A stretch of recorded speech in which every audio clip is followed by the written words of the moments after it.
Welcome! Today we will be learning how to create a composite image combining these two into one to create our insect character. Here is the comparison, the before and the after shot. So, to do this we are learning selection skills, scaling, arranging and placing images, layering and learning how to blend objects between each other to create a real looking image. Okay, so we need to go into our spider image or our insect image. I'm just minimizing the brush. And we're going to drag it into our human. Now we want to free transform to scale our spider to be in alignment with the human's eyes. So I'm dropping the opacity down so I can see and arrange the eyes to be a similar scale so it looks realistic. So here you can see the eyes are perfectly aligned. That's what we want. And we can move on to the next step. Selections. This is the part where we grab our quick selection tool and we remove anything that we do not want. Okay, so we select the areas that we don't want. I don't want any of this sort of black background blurring, so I'm taking some away. I'm holding Option, okay, on my selection tool so that I can minus areas that I don't want to delete. Okay, sections that I'd like to keep.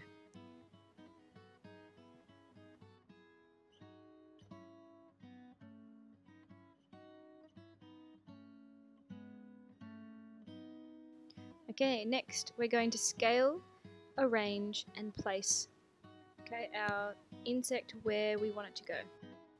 Dropping the opacity down just to make sure I can see that I'm happy with the alignment and where things are sitting.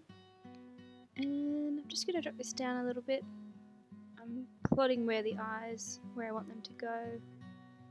Again, in line with the human's features so that it looks kind of realistic, okay?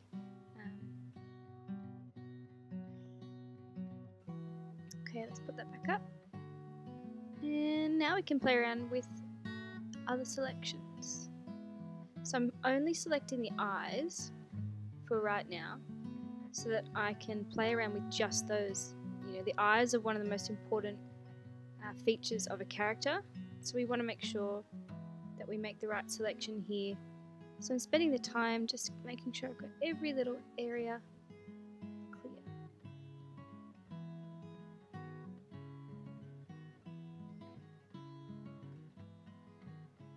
I also want to add these fangs. This is going to be really powerful, and this is important to my character's story, and it also tells the audience that they're an insect, a hybrid insect, okay? Humans don't have these. So again, just minusing the sections that I don't want. I don't want all this sort of fur, and it'll be a bit too busy on his face, I think. So just try and get the main fang sections here.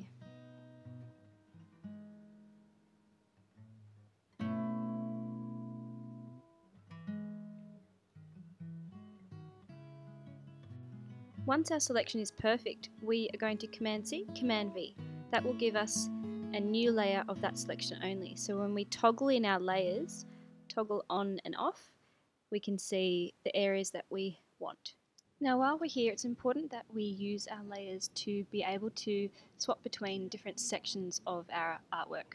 So I've got eyelids, the human and the spider features. So with our layers, it's important that we can decipher between all of them. You don't want to have everything on the same layer, it all gets compressed.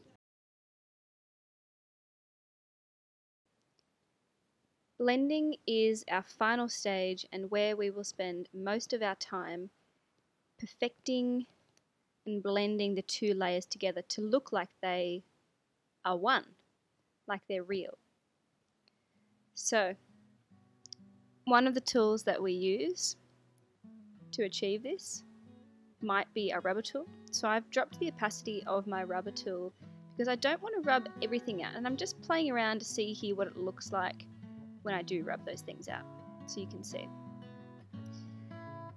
By adjusting your brush size to perfectly suit sections that you want to remove, like for example this nose, to make it seem like he's more realistic, okay, I'm actually bringing out human features back. So trying to reveal his eyebrows is one way that I might be able to achieve this. Okay, and then blending in the hairline or the forehead, okay, so that it still looks human. Okay, I don't really want it to look super spidery at this part. Okay, so erasing areas that are not really relevant anymore.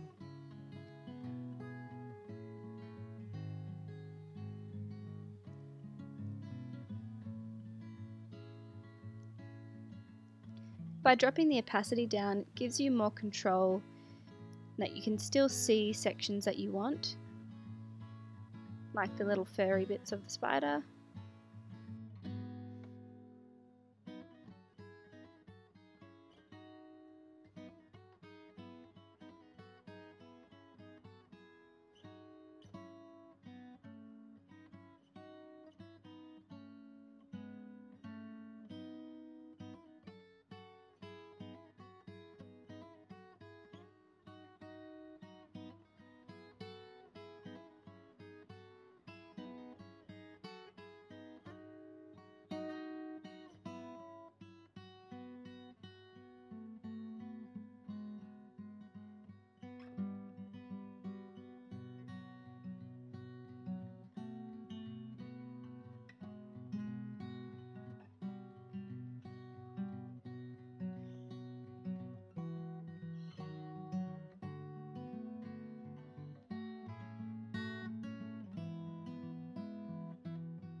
And final touches here, these fangs are looking a bit too out of proportion in comparison to his face, so we are shaving away some of the excess, okay, to make sure that it looks more realistic. Okay, looking at the proportions of his face and matching up what might look potentially real, if this was a real human insect person. So a bit of rescaling, shuffling around, playing with the levels, just seeing what works.